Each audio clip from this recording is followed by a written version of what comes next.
Hello everyone and welcome to CEA 102, your students' health and safety. Before we go ahead and get started with this webinar, I just wanted to say that we are now starting. So if you have any problems hearing me, we ask that you use the chat function and someone will assist you to make sure that you can hear everything we are saying. We are excited to have you here with us today. We do have a few housekeeping items before we get started. There are a lot of topics to cover and a lot of information, but we are going to try to leave some time to review questions. Please submit all of those questions through the chat function on your screen. Also, you should be all ready, but if you are not, please mute your mic to allow for the best possible experience for everyone. And lastly, we will be sending out a recording of this session with all of the submitted questions and their answers for your reference. So just wanted to introduce ourselves before we get started. I am Alex Henderson. I am the Associate Academic Coordinator here at CEA. I do a lot of work with your students' transcripts and things like that. And I'd also like to introduce Elizabeth Cather, our Director of Health, Safety, and Student Affairs. Hello, everyone, and thank you for moderating, Alex. No problem, Liz. Also with us as well is Alex Hazelton, our Senior Site Specialist. Hi, everyone. I'm excited to be here with you today. Thanks. So with introductions out of the way, I'd like to go over very quickly what we're going to be talking about today. Today we'll be talking about transitioning to your students studying abroad. We're going to be talking about general health and wellness, the CHP health insurance as a part of your students program, your student safety while abroad, independent travel, as well as emergency protocols. So I'm going to hand it off to Alex now to talk a little bit about transitioning to your student being abroad. Thanks, Alex. So in talking about transitioning your student to being abroad, I first wanted to go over CEA Secure. CEA Secure is an optional program insurance which can be used in certain events like a family illness or death, job loss, before your student departs for their program. For more information about what CEA Secure entails, I would encourage you to look on our website and then also in your student's MyCEA account for the CEA Secure brochure. If you are interested in learning more about CEA Secure and you no longer see the task in your student's MyCEA account, please give us a call and we'd be happy to go over all of those options with you. Thank you, Alex. That's a very important opportunity that we provide to our families and to our students because things do come up in the pre-departure phase that students may need to withdraw from their program, and CEA Secure allows them to do that, recovering as many costs as possible. So a big question as your student leaves to go abroad isn't necessarily what did they forget or what will their flight be delayed or on time or even if they'll have enough money, but how your relationship with your student may change as they undergo this experience. Developmentally, this is a time in a young adult's life very much like when they first began walking. They lean on you for support to take their first tentative steps, and then as they have gained strength and confidence, they begin to take steps independently away from you. Inevitably, they may lose their balance and the adventure in walking ends with a hard sit down.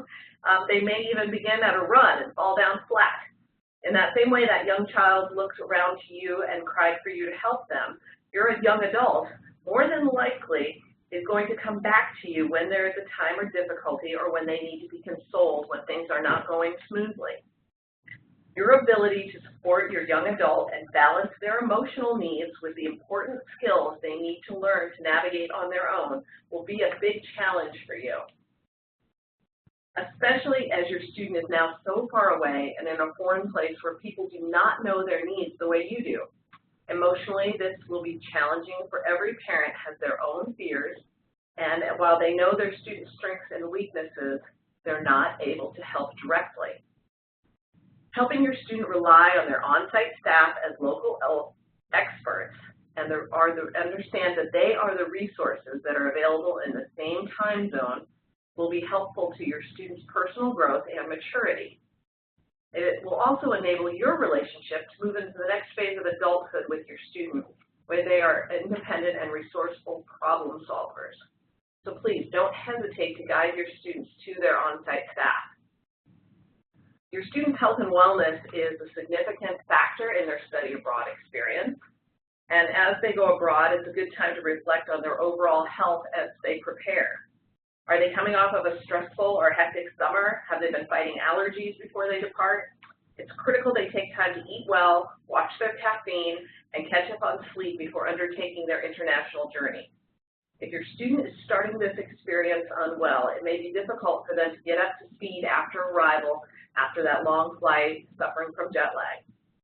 Please do check out the CDC website for any immunizations that are recommended for your student's host country or any of the other countries they hope to visit. I know right now the CDC is recommending measles updates for any students traveling to Europe. It's always a good idea to get those typical college-age boosters for meningitis, tetanus are also a good idea, and as I mentioned, that MMR. Definitely. In mosquito-prone climates, be sure to pack an insect repellent with DEET. This is the only repellent to work in Zika-prone climates. These repellents can be expensive on location, so bringing them is definitely advised. So for your students' wellness, once they are on site, jet lag is real, and it can take about a week, more or less, for a person to adjust. Settling into a routine and pacing themselves will help them transition to life in their new location. They don't have to see everything in the first week. Students will be doing more walking than they are generally accustomed to, and that is one way they can count on staying fit while abroad. Their CEA on-site staff will also have fitness activities, hikes and biking excursions, and recommendations for fitness classes, yoga, or gyms for students who are interested. That's a great fact, Alex, because most of our students are very used to having a student recreation center or gym membership, and there is a different perspective on exercise and fitness abroad. You can see in our presentation the CEA Wellness Wheel and the way we connect with students through different aspects of wellness during their program. You will also see across the slide our emoji adaptation range, and this is really critical. Students adapt at their own speed, and you will likely hear and see their progress through various stages of cultural adaptation as they share about things online or in calls to you, things that are exciting and new, frustrating or different, or things they're missing about the U.S., or as they near the end of their program, making plans to return to their host country or travel more. Your positive reinforcement of all aspects of their experience will help them understand it is all important and they are making memories of a lifetime. So there is a great resource for cultural adaptation on your student's MyCEA account. After your student arrives, encourage them to talk with the CEA staff at their study location to help understand their feelings and feel supported. These professionals have experience supporting students and understanding the challenges of the transition to being abroad. The on-site CEA staff have experience supporting students, and they are the best person for your student to connect with if they are not feeling well. Speaking of not feeling well, I think Liz is now going to take this opportunity to talk a little bit about the health insurance program available through CEA. That's right, Alex. Fortunately, your students have excellent coverage through CHP, which is Consolidated Health Plan. This coverage begins the day their program starts and ends the day their program terminates. If your student is arriving early to their country or staying after their program to do additional travel, you'll need to research online and pick up a short-term travel insurance, health insurance plan so that your student is covered for emergencies or in case of illness. I strongly recommend that your student not be abroad without insurance. The plan, CHP, is a reimbursement style plan. Some of you may be familiar with that kind of insurance where you pay upfront for your visit to a doctor or clinic and then file a reimbursement claim to get their money back.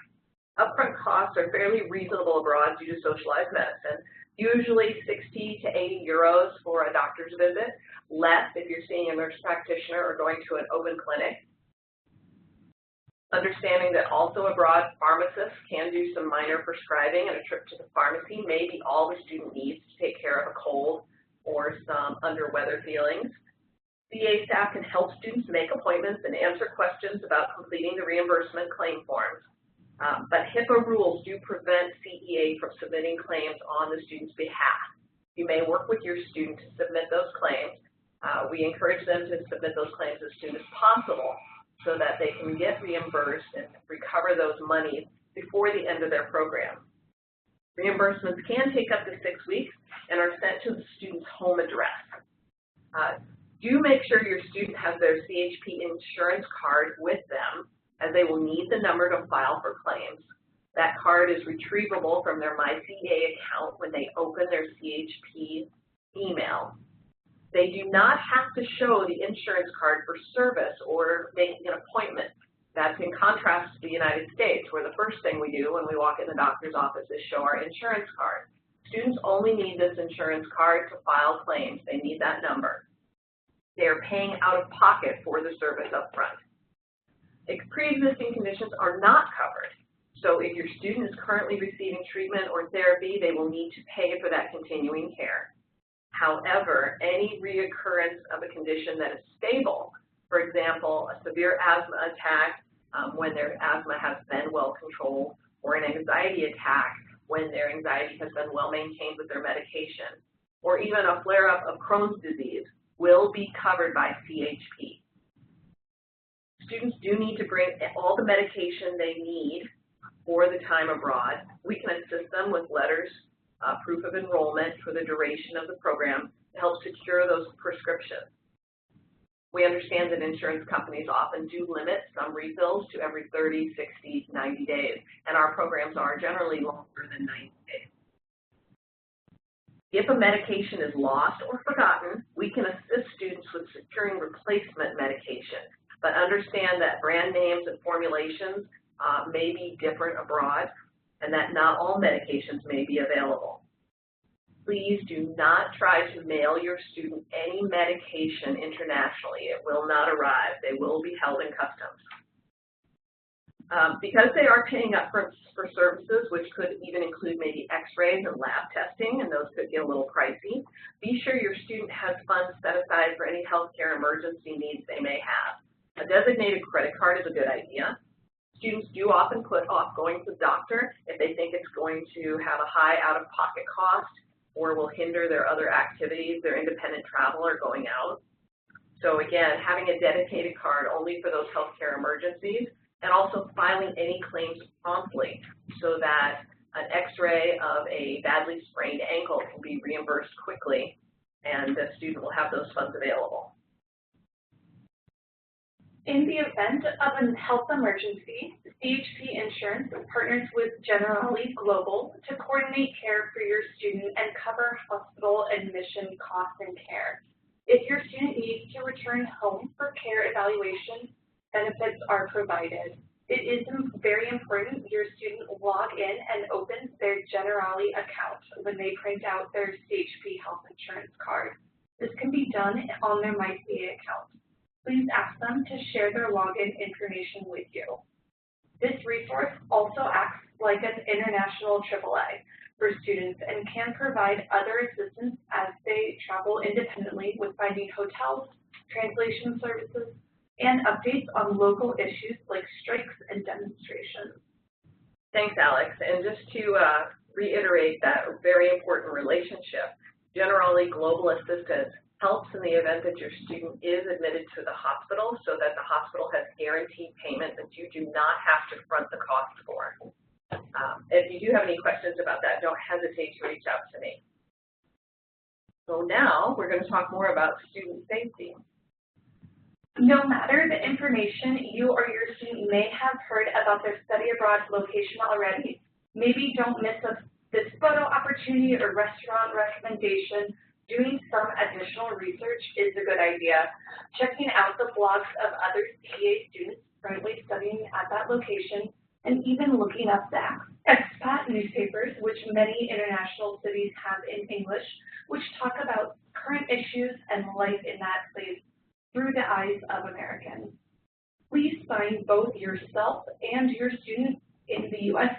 State Department Smart Traveler Program, which provides you updates according to the countries you indicate as part of your student's travel plan. Arrival orientations are mandatory. Our CEA mandatory orientation gives students important information about safety, so we encourage you to talk to your student about attending and following up with them after to see what they hear and remember. That's very important note about the arrival orientations, Alex. One topic they covered fairly extensively during that orientation is nightlife, places they can go safely, and the use of alcohol abroad. Alcohol is woven into different cultures in different ways, and in some cases, drinking for young adults is very different than the drinking culture for young adults in the United States. We do understand here that alcohol is part of the U.S. college experience, and for students studying abroad, it can be an exciting part of their new social scene. Even if your student has never been much of a drinker or haven't used alcohol before, the attraction of going out to a new place may have them partaking in local beverages, and it may become part of their life as they adapt to a new culture that enjoys wine or has special traditions involving alcohol. Discuss with your student how they expect to use alcohol abroad. Alcohol misuse and abuse can set a student up to be a victim of petty crime, like having their phone or wallet stolen as they're walking out of a club, or a more serious crime like assault. Students are not always aware of the easy target they present when they're going to clubs that cater to students or to tourists, or are walking alone on streets at 3 or 4 o'clock in the morning. Criminals know these areas and look for students who are alone or under the influence, and watch for when they leave. CEA has been made aware of scams targeting students and their families. Students should guard their private information while abroad, just like at home in the U.S. And if you or a family member is ever contacted that your student is in trouble or being detained in a foreign country, please contact your student or CEA to confirm your student is safe before sending any money. We were made aware of a grandmother who was targeted after her grandson's Facebook and email was hacked, and the scammers found the family information and his travel plan. The scammers told her that they were from the U.S. Embassy and needed $10,000 to get her grandson out of Morocco because he was detained there. While this is not common, we want you to be aware and prepared if you're contacted in such a way. And these are both great and important topics to talk with your students about. And I think the really important information is to remind your student that the common sense safety precautions that they're already taking on their home university still apply abroad. Just because you're in a new location doesn't mean you should be partaking in any new risky behaviors that might arise. I agree completely, Alex. If your student ever shares with you that they've been a victim of a crime, even pickpocketing, please have them report that to the CEA staff, because we do track students who lose lost phones, lost wallets, pickpocketed items. We want to keep an idea of how many of our students may be impacted. We also want to enable reporting to the police so the police are aware that students may be targeted. This reporting can be time-consuming. Our staff will certainly help them with any paperwork in that second language. And it may not be what the student wants to do, but as you may encourage them to see the value in standing up for themselves and alerting authorities to the crimes taking place in a specific area, it will really help, as they also can report their experience to the U.S. consulate. CEA does not provide personal property insurance for student belongings, so please consider insuring computers, cameras, as a rider on your home insurance policy, or carrying a small personal property insurance plan. Students should not bring valuable jewelry, watches, or heirloom items that cannot be easily replaced. Students need to always secure their doors and windows when leaving their apartments. They generally are not staying in student housing. So it's important, just as they lock their own door at home when they leave the house, use the deadbolt, and respect the homes of family members when they live in a homestay, if that is their housing arrangement, to always lock the door and not bring home strangers.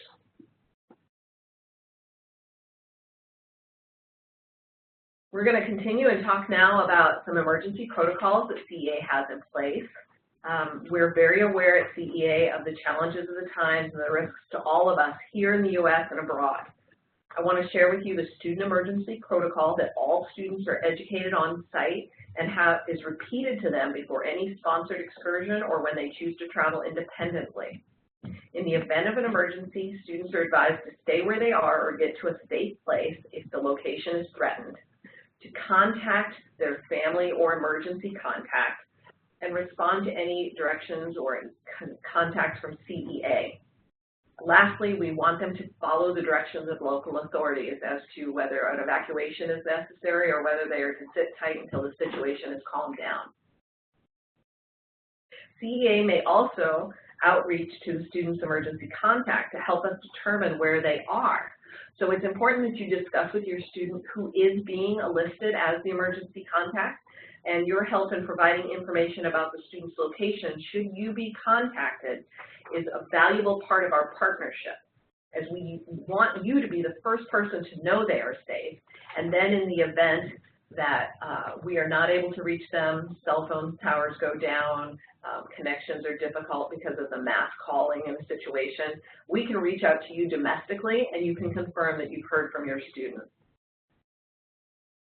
It's critical that students do have a working cell phone. I know we discussed cell phone logistics in CEA 101, but again, I want to reiterate that a cell phone that is not dependent on Wi-Fi is critical to your student safety and ability to be contacted in the event of an emergency.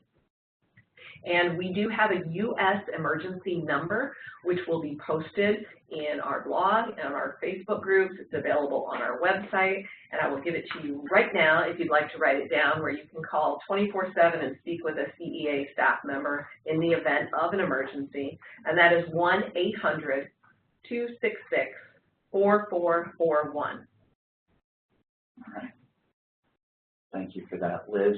And thank you, everyone, for joining us today. I just want to review some of the information that we've gone over because it is quite a lot. Students should be taking care of themselves at the start of their program to stay healthy, to start healthy, and then continue being healthy. And remember that wellness is more than physical wellness. There's an emotional and mental wellness as well. It's important to have dedicated funds for healthcare and to remember that our CEA on-site staff is there to help and should be the first person your student contacts when they have concerns on site. You can help your students manage their risk by encouraging them to use alcohol responsibly if they drink, and to always complete the CEA travel survey when they study independently. And lastly, it's very important that they remember our CEA student emergency protocols: to take shelter where they are or to get to a safe location if need be, connect with their emergency contact, to connect with CEA, and to, as always, follow the directions of local authorities. So we have a little bit of time left for some questions before we leave, and so we'll go ahead and answer some of those questions from the chat. The first question is, my daughter is arriving after the pickup window on the program start date. What transportation are you recommending for her to take to her housing? This is Liz talking about this, and as I have been on site to a couple locations, Barcelona and Prague, I do know that our programs there have specific taxi services or driver services that they like to work with. So your students can reach out to their site specialist, and their site specialist can advise them on the specific taxi service or driver service they should contact. We know that in this day and age, students love Uber, they love Lyft, but we strongly encourage them to contract with an actual taxi service that is recommended, so that they're not going to get the scenic tour and a big meter run-up, costly ride that first time to their independent housing location. And at the same time, it'll be a trusted resource for them in the future. All right. Our next question is, and this, Liz, I believe this one is for you as well. Could you clarify the coverage provided by CHP insurance and what is recommended maybe for some additional insurances either before, after, during the program? We can make the CEA brochure available to you so that you can review those coverages at length. It does take care of all of your standard emergencies and doctor visits, including dental care if a student were to have a dental emergency. We have found it to be very helpful. In some cases, your student may be required to carry their university insurance if they are traveling on a university program that partners with CEA. So in cases where CEA insurance has a coverage that is not in full, your university insurance or even your home insurance may cover the difference. Again, I think the best resource we can provide to you is that brochure that you can review fully.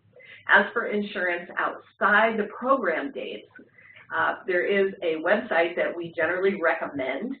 It's called 7 Corners, and 7 Corners is a clearinghouse for plans, and you can select the dates, the coverage that would best suit your student as they may be going to multiple locations.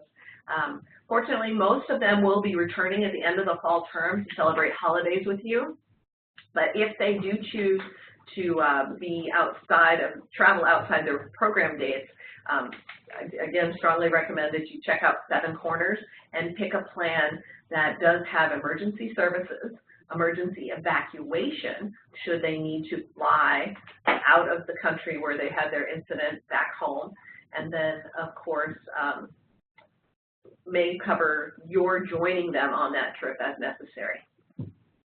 All right, and then Liz, I'm sorry that you're the one getting all the questions today, but could you repeat that emergency phone number for our families that are joining us today? Sure, and your student will have this number. This is on their My CEA account. It's also on our website. It is 1-800-266-4441. That emergency number is answered 24/7 for all emergencies. Your student will contact their on-site staff for an emergency. However, we know that they often may call you, and in that event, please let us know so that we can coordinate help for them. Or if you have a family emergency or something happened here in the U.S. and you need to reach your student and you are unable to, please call that 1-800 number and we will help connect with your student so they can be informed about what that you're needing to contact them. And these have all been great questions, and we thank you all for your participation, but we only have time for one more. I would like to remind you that all questions that were asked in the chat will be answered and go out with a recording of this presentation. So if you had any audio issues, you should be able to hear the parts you missed as well. But for our last question, they're asking that their family has TRICARE or their other own private insurance. Are they still required to have CHP? Yes, they are. CHP is built into our program cost. It is also the insurance that our staff are familiar with and know doctors that will work with it and hospitals that will work with it in case of a large reimbursement that, as we talked about, the emergency situations where we guarantee the cost. We cannot risk coverages being disparate or coming up against insurance policies that vary from company to company. So that's where CHP is the policy that all students do carry while they're on a CEA study abroad program. All right, Liz, thank you for that clarification. And we will send out that policy brochure so that you can review it. And in the event that you have TRICARE or maybe a Blue Cross Blue Shield with international coverages, those may be the plans that your student uses in their pre-departure travel, pre-program travel, excuse me, or their after-program travel. Perfect. Thank you, Liz, for that clarification. That's a great point. With that, we are out of time, unfortunately. So again, we will be sending out the recording of this webinar along with all questions that were asked. I'd like to thank Liz and Alex for joining us today. I'd also like to thank you for joining us today. And remember, if you have any questions, you can always contact your student site specialists. They are a great resource for any questions you may have in the pre-departure. Thank you all so much and have a great day. Bye-bye now. Bye.